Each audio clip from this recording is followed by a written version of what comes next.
sa mga anomalya, dapat mag-file sila ng kaso. Kasi kung mag-resign yan at tatanggapin nila, quits na, di ba? Meron siyang nagawang kasalanan sa servisyo, tapos pare-resignin mo siya, hindi mo kukuha na yung mga benefits niya. Di ba? Mag-retire siya, early retirement. Hindi dapat. Dapat kung, at saka, with due respect naman sa marami, na mas marami ang hindi involved, ang mga kalukuhan, dapat i-single out nila kung sino yung alam nila. Parang may sinabi ata sila na less than 10 lang ang parang involved. Ibig sabihin, alam nila who are these people. So, they should not ask everybody to resign. Yun ang, from a layman's point of view, correct. That's right. In fact, some people are saying we have how many officers? 9,000 or something. And why involved the entire organization? Diba? If you have known less than 10 officers involved in these illegal drugs, then conduct investigation and kick them out the moment there are strong evidences against them.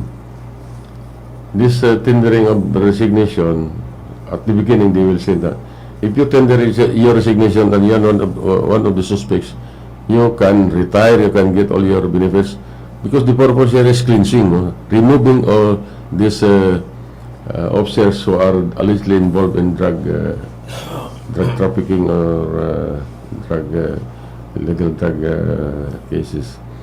So, ibig sabihin, kapag may kaso ka at saka you resign, wala ka ng kaso kasi mag-retire ka na di ba? That is one disadvantage. But later on, they change the issue na. Even if you tender resignation, you still be investigated. So many are reacting, sabi niya, many are saying, I will not tender my resignation. Why should I tender my resignation when I'm innocent? Diba? So marami nag-react na ayaw nilang mag-resign. Bakit siya mag-resign? In the first place, that resignation is voluntary. Why resign? If you have a case, then let them file a case against you. Di ba? At saka, it's not a political position, correct? No? It's a career position.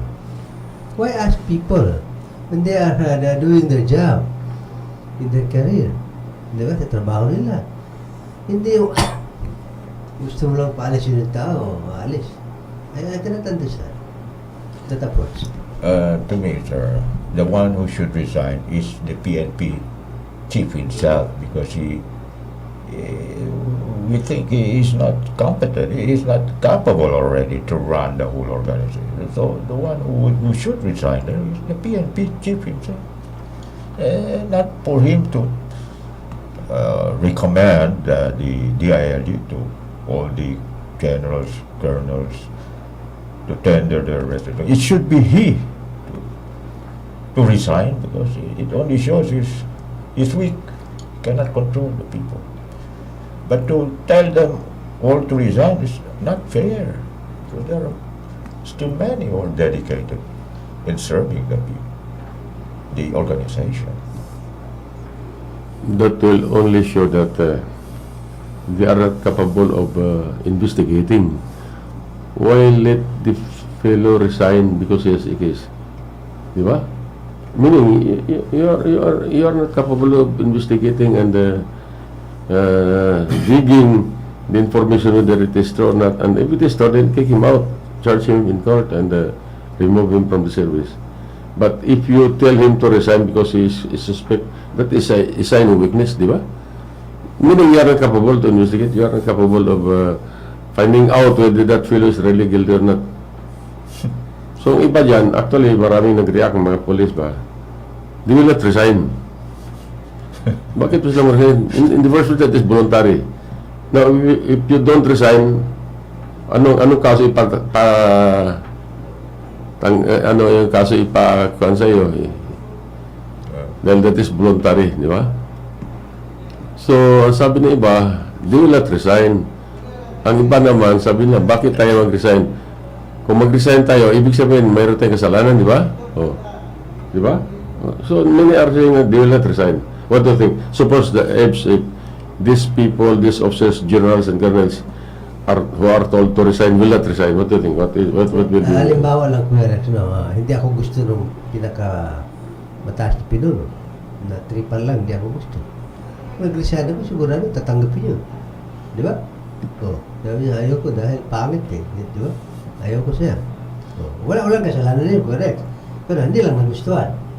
Ayaw lang sa yung style niya, leadership. Halimbawa, ayaw niya yung may nag-object, ayaw niya yung may nagsasalita. So yung mga tao yun siguro, kasama niya, ito, pag nag-resign, tatanggapin ko to. Para wala nang, wala akong problema sa leadership. Something like that. That can be possible. Di ba, correct? Yeah. At saka, ang masama dyan, if you resign and your resignation is accepted, you are guilty of charges of drug Yun ang implication eh. Implied yun eh. Implied. At saka, that is really the reason why they are having this cleansing. No? Kapag mag-resign ka, because the purpose is to remove these people who are involved in drug cases. Ibig sabihin, even if the reason why your resignation is accepted is that you are engaged in illegal gambling, illegal logging, whatever, and other cases, it is presumed that you are engaged in illegal drugs. Di ba, John? That is an irresponsible statement coming from the PNP chief himself. He should not kind of statement. Hindi pwede yung klaseng statement yan. That is, I think, called for. Because that will even, create divisiveness. Because there will be pinpointing at each other. So, that will even cause the breakup of the organization coming from the PNP chief himself. I haven't heard him, but I heard that already. My Rangana, my comment, only 10, then you involve the whole 10 character, all suspect. So that is a statement that should not be issued by the PNP chief. It is uncalled for. Kind of irresponsible statement. Actually, ganito they're trying to get away from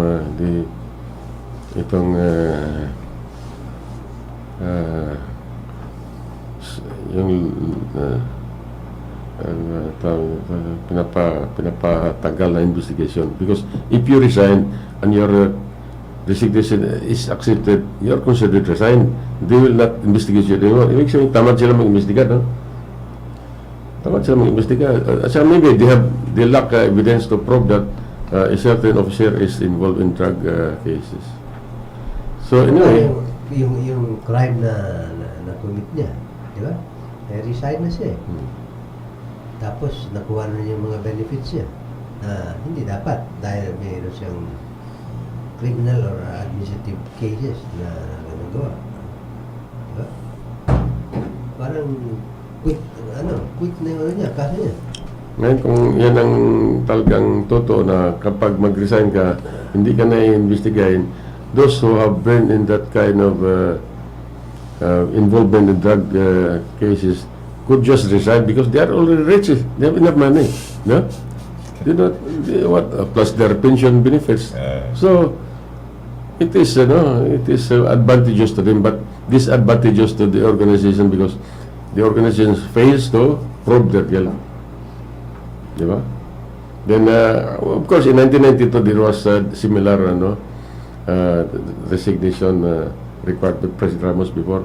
But that resignation was based on several issues. If you are involved in illegal logging, illegal gambling, kidnapping, human trafficking. Kasi at that time, wala pang drugs. Hindi pa masyadong drugs. Wala pang... yung tamad ka, maraming ba. So, if you're... in fact, many officers were removed at the time when their resignations were accepted by the President. Alam ko, ilang premiers because of illegal logging. I know a lot of them. But what can they do? They tendered the resignation. It was accepted regardless of the reason of their acceptance, because they tendered it voluntarily and accepted, wala nang gawa, di ba? They cannot complain. Nag-resign ka eh. You resign voluntarily. So at that time, mayroong in fact, I have known of an officer who did not submit his resignation. Pero wise ba siya? Later, it was found out na, ikaw, Kernel, bakit ka hindi nagsabi ng resignation? Sabi siya, may nagsabi na ko nito, file copy ko. But he did not mail the original. You see? He was not removed. But he was one of the candidates. Kasi for some other reason, na dapat siya i-remove, pero wala man resignation paper na natanggap doon sa taas. So he was not. He continues his service until he retires. So ngayon, for example, John, kung ayaw mag-resign yung official, ano kayang kanya liability? Because according to the policy, this is a voluntary resignation. Now, if you don't submit, if you don't tender your resignation, anong kaso? Ano tawag ito? I-file sa'yo. Case of insubordination, ano ba? For not heeding to the call. I don't know. But why should? If I feel I'm not guilty, then they call all to tender their resignation. I will not resign because my conscience is clear. Why should I? I will fight such an order. Ito, John, The term alone implies na whether you are not being forced to do so, di ba? Voluntary. So, nasa sa iyo yun, kung gusto mo mag-resign o hindi, di ba? Oo. Yun ang meaning ng voluntary. Voluntary yan. Hindi ka dapat... Hindi mandatory. Hindi mandatory. Submit. I don't know, but that's how I read it. That's how I interpret with the word voluntary. Yeah. I love So if why you don't resign, It is not incumbent upon everybody. yeah. Di ba? If you don't resign, this is the case against you. Yeah. Kasi it is voluntary. Voluntary, ginamit If it is mandatory, that is different story. Kasi magkaroon ng legal implication eh. Why will you force the officer to resign? Yeah. It will have another legal implication. Yes. Di ba? If you say that this is mandatory, Yeah. what is your basis? That is very questionable. But you say that this is voluntary, then if the officers will not resign, there is the case against them. But if you say this is mandatory, then you have to justify why you are requiring that compulsory tendering of resignation. Yeah. Di ba? So maraming palpak na Actually, maraming palpak. he was also trying to play safe by using the word voluntary. he should be the one to resign. May kakagat. Being in his Tama ka, statement. John. In fact, many To resign. even yung volunteers against crime, BAC, human rights, they were commenting that the chief ND should be the one to resign because he is not capable of investigating. Not capable. He was saying that there are less than 10 people involved. You investigate them. We involved more than 9,000 officers who are not, Yes. who do not have any involvement in Nakakahiya yan the case. statement. It's very embarrassing. Masyadong tawag ito yung He should awkward ba? He doesn't know what he's talking about. So be careful in issuing statements, especially in public. That will Many boomerang to him. junior officers are against it. No? So They are reacting sabi natin adversely because why involve them? Because if that will continue, maybe in the future, this young officers now will again be required to resign, which is a bad precedence. So there are many of them are against it. Na hindi ito tamang ginagawa ng ating mga higher authorities. Telling you to tender resignation, then if your resignation accepted, you are as good as guilty. Diba? You are as good as guilty. He doesn't know what he's talking about. But anyway, titingnan natin, nandiyan dyan yan. We'll see what well, even President Marcos was saying na that is part of cleansing. No problem about it. But the process pa. Proseso paggawa mo. Oh. Cleansing is okay. That is, sabi natin, mandatory in any organization. That will But the way they are doing it is different. Very different. Another issue, John, and itong acquittal of the son of DOJ Secretary Mulya in his drug case. No? He was acquitted, actually. There are a lot of reactions naman. No? Well, of course, that is the court decision. Nobody can question that because it is based on, on evidence. He was acquitted beyond reasonable doubt. So meaning, nobody can file a case against him anymore kasi tapos na eh. Otherwise, they will be committing yung double jeopardy. Pero ang tanong dyan, sabi nila, while we are trying to sabi nito, propagate that those who have less in life must have more in law. Pero ngayon, ano nangyari? Of course, there is a Supreme Court this directive, even long before, that criminal cases should be given priority over civil cases. In a certain period, it should be resolved. But why other cases were slipping up to now? In fact, they told us sa the jail, many of them are still rotting there. Their cases were not yet resolved. Now, in the case of Rimulya, in 3 months' time, his case was resolved, but he was acquitted. The acquittal is not a question, but the process ba? Bakit ganun kabilis? If you have, which is against the principle of government, if you have less in life, you have more in law. This case is, if you have more in life, you have more in law. Yun actually yung nangyayari, Kuya Rex. No? Double standard. Dahil narinig ko, nakita ko si Tulfo, yung senador, sino ba? Nagsalita, sabi, ang daming mga prisoners, walang kasalanan, pero nakakulong. Why? Because they have less in life. In other words, following that dictum, hindi totoo yun. Kasi those who have less in life are being abandoned by law. Sila yung Kuya Rex, yung those who have more in life, have more in law. Kasi may pambayad sila. And that is the reality, which is very sad. So, yun ang reaction ng mga tao na bakit ganun kabilis. The acquittal is not being questioned because it is based on evidence. Ang bilis ba? Ang bilis ng hearing ba? The trial was done in few months, 3 months lang siguro. Then there was a verdict acquitting the suspect. The acquittal is not being questioned. Even the PDA does not question it. That is court decision. Based on evidence. Acquitted beyond reasonable doubt. But the process is the one being questioned. Bakit ganun kabilis? While others suffer. Di ba, John? What do you think? Alam mo, dito lang yan sa Pilipinas. Who are we in power for? DOJ yan eh. Yung statement niya, I will no longer interfere in the case of my son. Many don't believe it. Because, biro mo, DOJ. Isang tawag lang yan.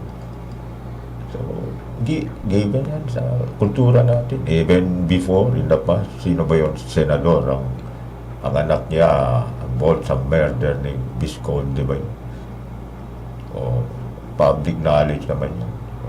Acquitted man yun. Although the evidence is very clear. You are referring to Webb, siguro? Senator Senator Webb's son. Di ba? Yung housemate nila na witness. Senador. Given yan sa kultura natin eh. Those who have less in life must have more in law. Wala yan. Maraming magandang batas but they don't follow it. Patay ang mga less fortunate. Yun ang kultura natin. We are hypocrites. Kaya nga, John, karamihan ngayon, they are trying so hard to have more in life. Yeah? By all means. Kasi alam nila, they have more in life.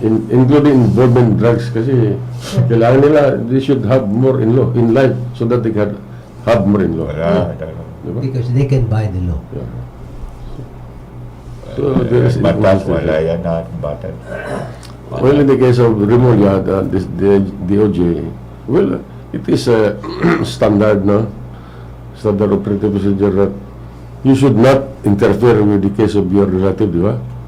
But what is, no? Everybody knows that accused is the son of the DOJ. Without telling them that you expedite the case, that becomes automatic, di ba? And the DOJ secretary will say, no, I do not interfere. This is the normal way. Us Filipinos are always practicing that. Wala akong pakialam. Pero at the back of the mind of these people, they have to expedite because he is the son of the DOJ. Di ba? Parang ganun eh. Ganyan yan. Hmm. Palakasan. Without telling you, you know already what to do. Siyempre, anak niya yun eh. So, sa ganitong sitwasyon, Kuya Rex, where will it lead us? Wala. Saan tayo patutungo Yeah. pag ganitong sitwasyon? Na yung mga more in life ang nangingibabaw, right or wrong. Wala yan. Diba? I can Wala na imagine. tayong I faith can sa- imagine if this will continue. Sa justice natin, walang faith natin. Yung walang justice. Wala. Para Wala. sa paano. Meron tayong chaotic situation, which is what is happening now. Isa lang dyan, yung sa believe it, ha? Pinapatay yung preso, no? Walang kalaman lang ibang tao, ha? They are killed, anong tawag dito? Indiscriminately. Di ba? Ilang preso na matay doon na sabihin, nagkasakit yun. Pero actually, intentional. So, I think this is another day for our government to upgrade the system. So, we'll just wait for the, anyway, yung kay Remulla talagang that is the end of the case, eh. Acquitted siya, eh. Nobody can file a case against him anymore with similar, sabi natin, I complaint. think we really need a new messiah to introduce justice. No, June. Yeah. Walang justice eh. Wala. Wala yan. Kaya, meron tayong, ano ba? Meron Department of Justice? Ano yan? What do you think? Department of Justice. What do we need? Aside from DOJ? You know, Department of what? Department of Injustice. Simple mo, Department of Justice. But, come to think, what is justice? May justice ba? I've been looking around. Matagal na ako nag-aarap ko, Rex. What is justice? Ako sa totoo lang, that's the very reason why I do not like to work with the government. Kasi we're supposed to serve the people, the public. Pero ang nangyayari, everybody ended up serving themselves, their family, their clan, their tribe. Hindi yung, based on merit and on justice. Tama yan, Ebs, no? Kaya this in it really to, no? To restudy, improve our system. Tulad na lang dito sa atin, anong justice sa mga far-flung barangays? They are being left alone. To rot, to suffer. You see? Dahil dadalawin lang sila ng mga leaders natin after 3 years, pag mangampanya. After that, kalimutan naman sila. Where is justice there, Kuya Rex? Tapos pag nagbenta sila ng lupa nila, property na yun. Do not sell your property.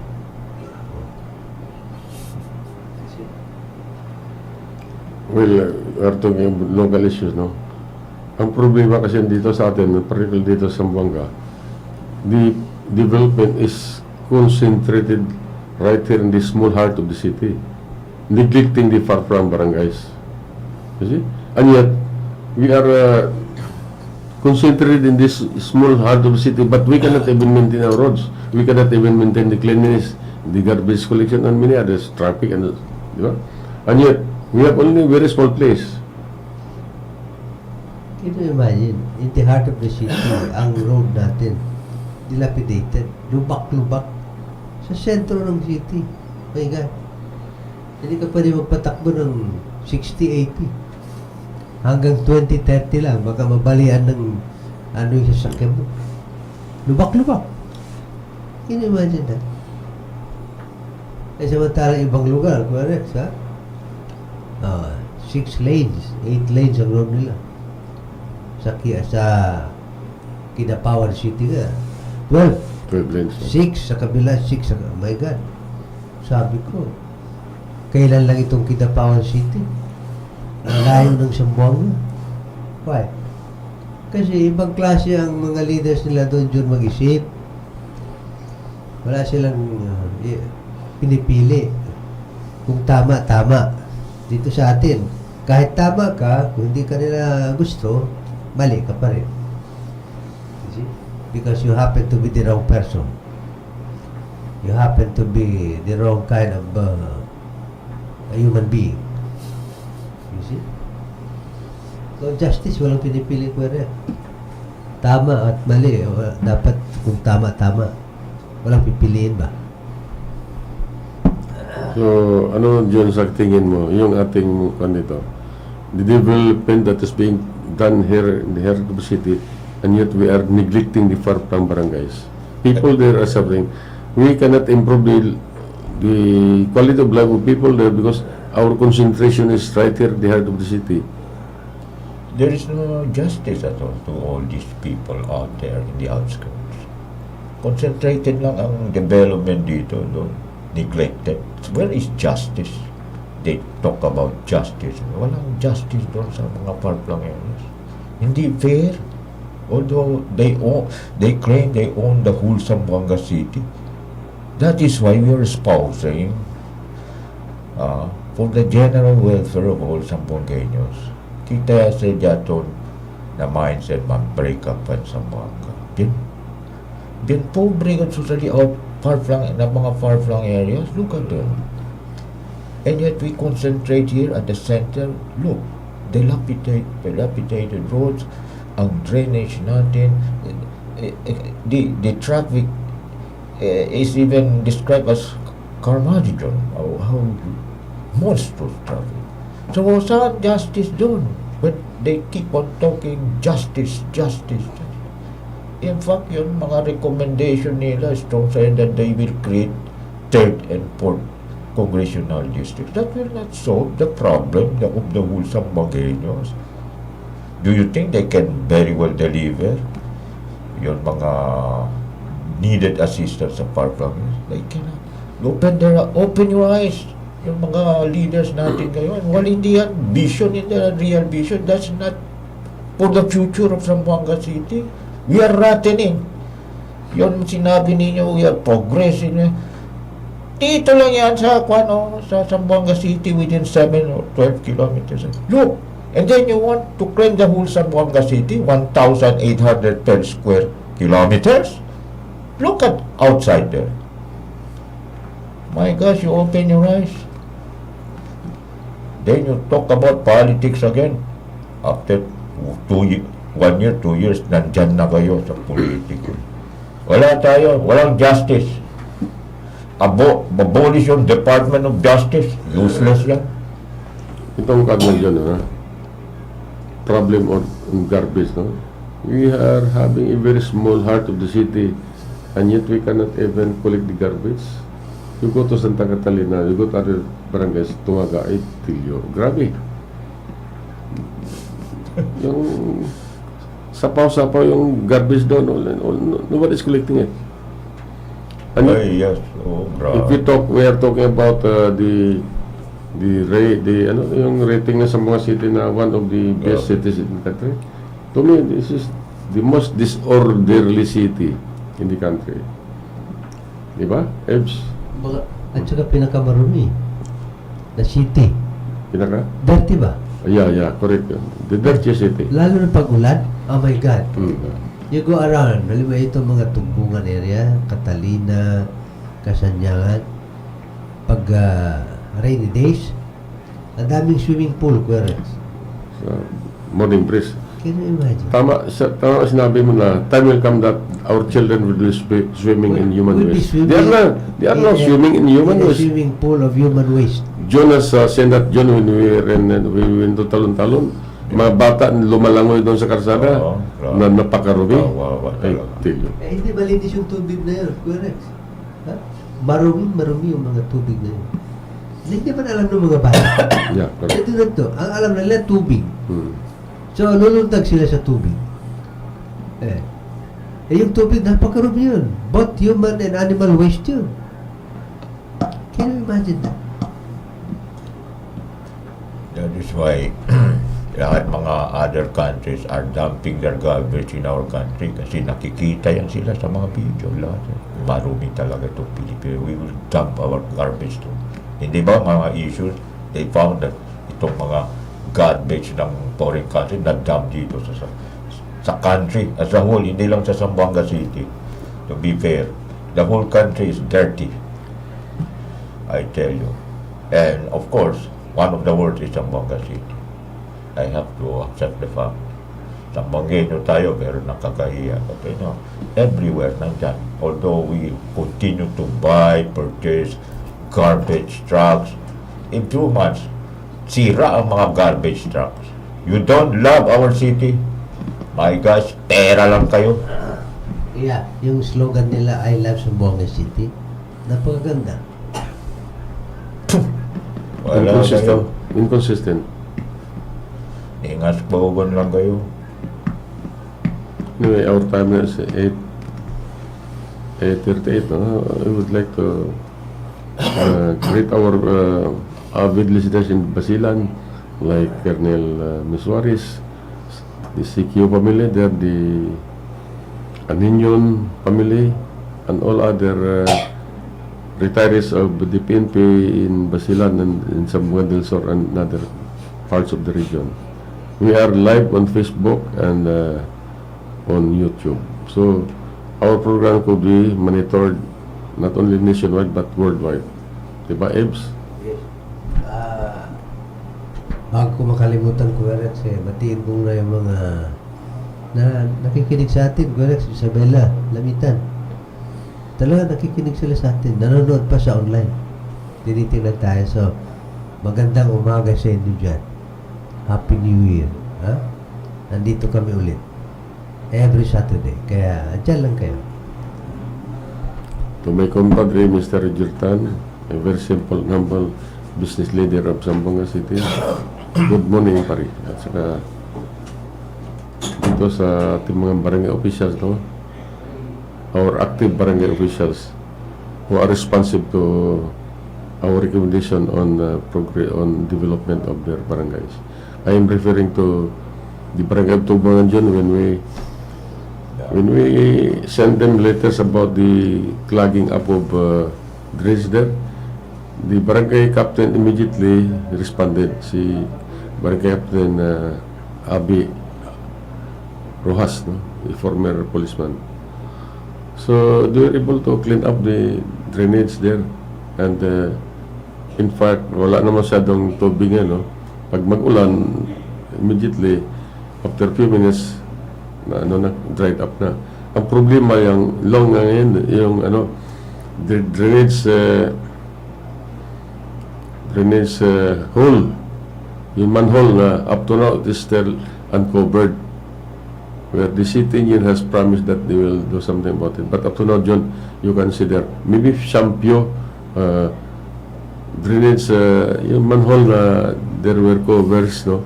But most of the manholes there are still uncovered up to now, which is dangerous, very dangerous to children, especially during night time. Pag nahulog yan ang bata, siguro malulumos, lalo na kung malakas ang tubig, ang ulan, malalim ang tubig dyan, hindi makita yung butas, sigurado malululo yung tao dyan, kahit na malaking tao. Pag nahulog ka sa impurnal hanggang liig, then ang tubig ay malalim. That's why we are reminding the city engineers office, no? Your friend, our friend, ibigyan mo natin. There is friendship when it comes to issue. Sa tao na tayo dito. Wala friendship dito kung bakit will I be friends with these people who are doing, lahat kayo friends, wala tayo enemy. But when it comes to issues, palta pa kamo. They told us, they are doing this already. Mga ilan na nakuan sila daw. Pero with such a very continuous alarming report coming from you talaga, kasi you've been frequently passing there, and one time you brought me there. There are a lot of things to be done there. Don't wait for the, how much, 20 million yan. Matagal pa yan. In the meantime, do something para walang casualties dyan. Are we going to wait for lives to perish then? Then we will act. Ganyan ang costumbre diyato eh. Especialmente, difícil that there is that kind of character. Kawawang mga tao. Although it takes two to tango, the barangay also should also watch. May ekipo din kayo. Kung hindi sila mag-take action, don't wait. Mayroon. Aba-aba sa kamukpinta ka sa gino, pwede ba? Di nyo sa barangay, no, mapirmi, mangkwantame kung hindi man ito depende, no? Look at the quantamen, yung grande scoop del opisina del City Hall, departamento. Ustedes yan yung namara barangay, opisyales mga ustedes. Ya eliko ng ustedes. Why not take the cudgel also? Don't wait. Aras hindi sila kasi, ustedes hindi kasi. Depende ada sa klase mindset. Tama yun. Friendship ends when duty begins. Oh yes. Kaibigan mo natin, pero if their performance is lousy, then it is they are all friends. We don't want it's to make any our obligation as but taxpayer comes to caution them and even go to the extent of filing case against them. we owe to the public ito. Nandito nga tayo. We are having a program para ang publikum to hear us, to be fair to the public. Kasi mahirap itong mga tao pupunta sa opisina nila. So through our program, they can find out the real score. Hindi pwede yan. Friend. Wala yan. Tabu yan sa atin. When we sit down there, when we talk there, it is all for the good of the people. Wala na sila. Friend pa dyan. Friends dito. Although we don't want to make enemies, pero kung ganyan ang ugali nila, why should we defend them? No way. Si Jun pa lang ang galit, ha? Tayo hindi pa. Hindi pa. Dahil tayo nakangiti pa tayo. Hindi naman. Hintayin I'm ninyo. just bold. Hintayin ninyo, pati kami si Kueres. Even God gets angry, tayo pa. Alam no, Angry. Ebs and John, nung araw pa galit na ako eh. Tingnan mo. Lalo na ngayon. Galit si na. John, galit si Ibno. Sino ba hindi magagalit? Napabaya yung Would ating be mga happy. officialist, Would no? be happy With to your see respect. this. No? Pabaya yung mga officialist Oh natin. my gosh. Sino ba hindi magagalit? Sino ba hindi magagalit na taxpayers na sinusundan Taxpayers natin tayo sila, eh. mutsatso sila ng gobyerno, pagkatapos hindi nila ginagawang trabaho nila. In return, ganito ang resulta. We pay our taxes. Then in return, ganyan ang Manila, ang serbisyo. Anong klase yan? They should realize that they are paid by us.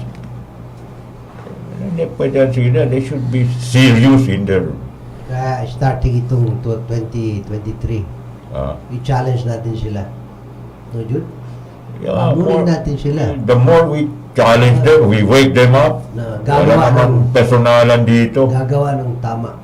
Public servants mga sila. Tadi sila public office. I-challenge natin sila. Ha? Sila may sweldo, tayo wala. Wala tayo. Pero sabayan natin sila. Tingnan natin, no? Kung anong marating natin. Yung My public-private partnership ko rin. We don't need a lot of people here. People like us. Walang ulterior motive. Walang agenda. All for the good of our city, our people in the future. Simple lang tayo, pero hindi pwede yan ganyan sa atin. Well, actually, no, modest aside, tayo, we are not connected with government. We have served the government already long time ago. But comparatively speaking, between those people who are paid by the government and some of us are who are doing more sabi natin na help or assistance to the public, I think our group, the Pagbabago movement, has done so many things compared with some other elected officials. Kasi With due respect. all for the good ito eh. Goodness lang ito. Walang nasisirahan dito. Hindi naman tayo nag-brag, no? Pero Isang ehemplo lang dyan, ano? Itong project natin kasama si Ibs, itong sa agriculture, organic farming, you can just imagine. No? He is not paid by anybody, he is not paid by the government, but he is doing everything for the government. Giving assistance to the people, assistance to engage in organic farming so that we can have clean and cheaper farm products and fruits and all other agricultural products na hindi nakakasira sa ating health because it is organic. Nagawa pa ng ating mga consumer yan dito. Wala ko narinig na they are engaged in organic farming. They are engaged in expanding development of agriculture. And yet, yung farm ko, at saka yung eskwela ko, is being discriminated by government agencies. Lalo ng TESDA, in fact, I salute if my first column ng January, concentrated ako sa let us have a healthy lifestyle, and I cited your farm there sa column ko. So, saludo ko sa iyo. Kasi for healthy life, long life, so organic talaga. I'll give you my column because you don't read my column. So, you are forced to read my column. Last Tuesday, it's about your farming. Contact is the, and then the name tree of General MIRAVITE. Kasi parte na ako dito eh. Magandang lugar dito. So, saludo kami sa iyo. It's TURABIN. That's right, John.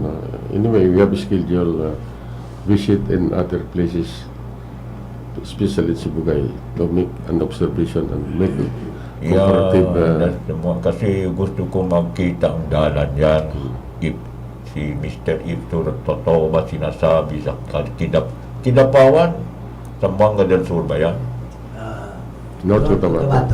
Hindi na pwede tayo doon. But siguro dito, we can compare already how progress and development. Hindi na kailangang lalayo. Pati dito sa kapitbahay kasi natin. maganda na siguro ang mga roads dyan. Kasi when I went there, mga 10 years ago, siguro may ganda improvement yan. Let's see if Mr. Ips is available. Kasi busy siya sa organic, propagating the whole Mindanao. And yet siguro in the future, the whole country na. Maganda talaga. It's a very good what is this? Advocacy of TURABIN, organic, healthy life. And the neem tree kasi that will help address dengue. Kasi ang dengue ngayon, mataas na ang kaso. In fact, we have now, Zamboanga city has the highest dengue cases throughout the region. Throughout the region.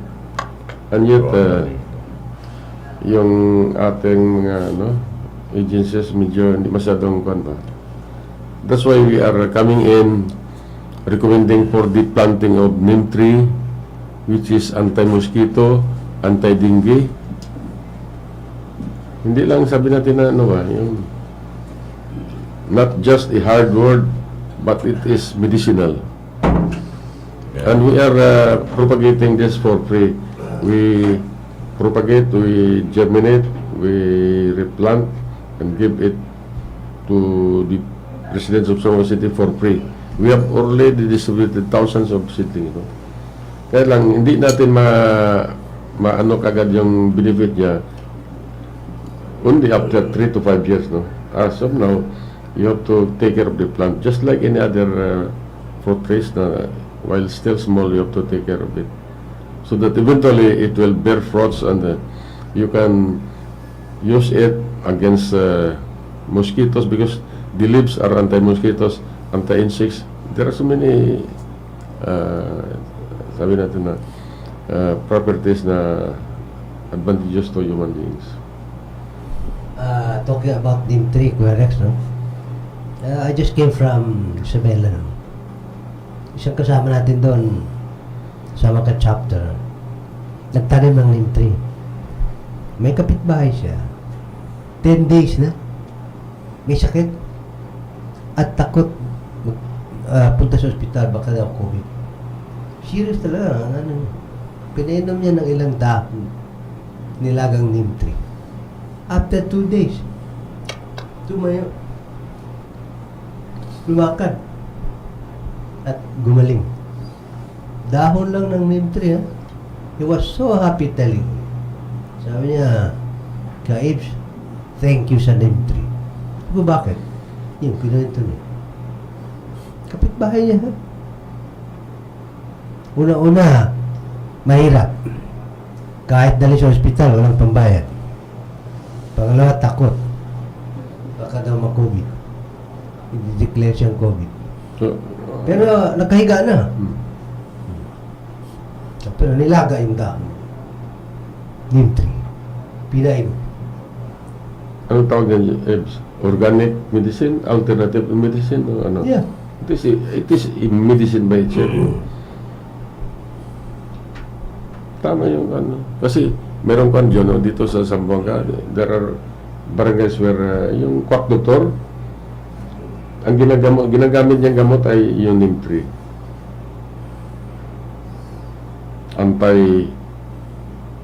Anti-diabetes, even anti-cancer, anti-insects. There are 500 agriculture harmful insects that it can kill. The effect there is not immediate. It will attack the hormonal part of the insect na hindi na maging baog na ba. Hindi kaya ng iba na yung lagyan mo ng medisina pamatay kagad, no. In this case, hormone ang tinatamaan na hindi, it cannot produce anymore. Another one, yung tinatanim natin na oregano. Marami na rin nakaranas niyan. Magaling na gamit. Oregano? So, gumagawa tayo ng fermented oregano juice. And we're selling it at 250 dati. Pero ngayon, medyo tumaas na kasi. Imbes na muscovado ginagamit ko sa fermentation ko, Alex, para safe, healthy, cocoa sugar. Kaya sabi nila, expensive. Kung health mo pag-uusapan, hindi mo dapat isipin ang cost. Correct? So, ang fermentation ko ngayon sa oregano, using cocoa sugar. Para kahit yung may diabetic, pwede uminom. At magaling at very effective pagtanggal ng plema ang oregano, fermented juice. Yeah. At marami na rin tayong kliyente. They're asking me to produce again. In fact, Ebs and John, the Department of Health, the regional director of the DOH, is even asking seedlings from us. No? We have provided them doon sa newly constructed mental hospital nila, di ba? Maraming ground doon, maraming we have planted there. And in fact, in Labuan, they are asking him for several seedlings. In fact, even the DNR in Pagbabago is asking thousands of seedlings. Sabi ko, we are giving this to private individuals. Now, as far as DNR is concerned, it is their responsibility to produce, di ba? They should not be asking from us. They should provide us, in fact, on the other hand. But what we are doing now is voluntary, helping them. It is a help to them. We are the one producing for them. so that the people can have itong hardwood at saka medicinal trees instead of they should be the one to produce and distribute to the public. Pero ngayon, we are the ones doing it for them. Agriculture and in fact itong sa medicinal trees. What are they doing? They have all the resources. Funded sila and then they ask us, my gosh, anong klase ng mga DNA? Walang personalan dito, but we expect them to be the ones to provide us, and yet they are the ones asking, anong nangyari sa mga respondo nila?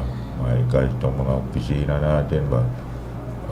Bahala na kayo if you feel slighted.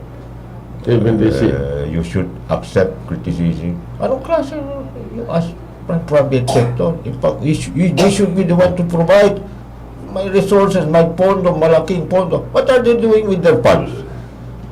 Tama ka, John. In fact, even the city agriculture aids, no? When they learn that we are distributing neem tree seedlings, alam mo ang sinabi ni top agriculture officer, sabi niya, I learned that you are distributing seedlings. Can we help you distribute? Ibig sabihin, they will provide us seedlings, we will provide them seedlings, then they will distribute. Instead of they should provide us so that we can distribute, it is another way around. Kasi wala silang capability. But anyway, we will continue our program on this planting of neem trees and of course in the case of yung organic farming. But before we went up, we will make a very brief assessment of our program ABS last January to the golden victory anniversary of the Battle of Campo No from 31 December 1972 to 2 January 73. I think we have done a lot of good things to the people who supported us during the outbreak of rebellion in Basilan by way of giving them a very simple plaque of recognition or appreciation, which was only given after 50 years, no? Di ba? But anyway, mayroon pang iba dyan na they were asking na bakit sila lang. More plaques to follow in succeeding events, no? Hindi man natin mabigay lahat, no? We are giving this appreciation to those people who have supported the government troops and the civilian volunteers at the outbreak of rebellion by way of providing voluntarily foodstuff, rice, and other goods for the government troops and the civilian volunteers fighting the rebels on the enemy at the time. So this is actually giving them recognition, and giving of recognition to people who have done something for the government has no expiry date. We can give them we can give them recognition anytime. In succeeding affairs, we will give some people. Itong di lang naman sabi natin na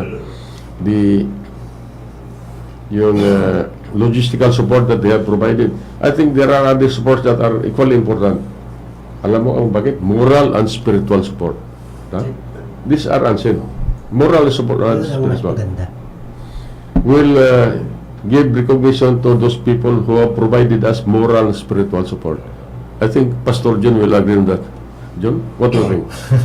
Can we give a recognition to those people who are giving us moral and spiritual support during why not? at the height of rebellion? Yes, Postumus, mga spiritual leaders who gave us your man's spiritual, enlightenment during the infamous, the crucial year. Maganda yan. Invite sa spiritual that will help us fight our enemies. The spiritual leaders doon, I don't know if they are still alive. Siguro mga anak nila. Importante yan. Sa mayroon nga na mga chaplain yan during the war. Mayroon talaga yan. Kasi it is we cannot deny the fact. It is the one. He is the one, Well, actually, the John, greatest protector.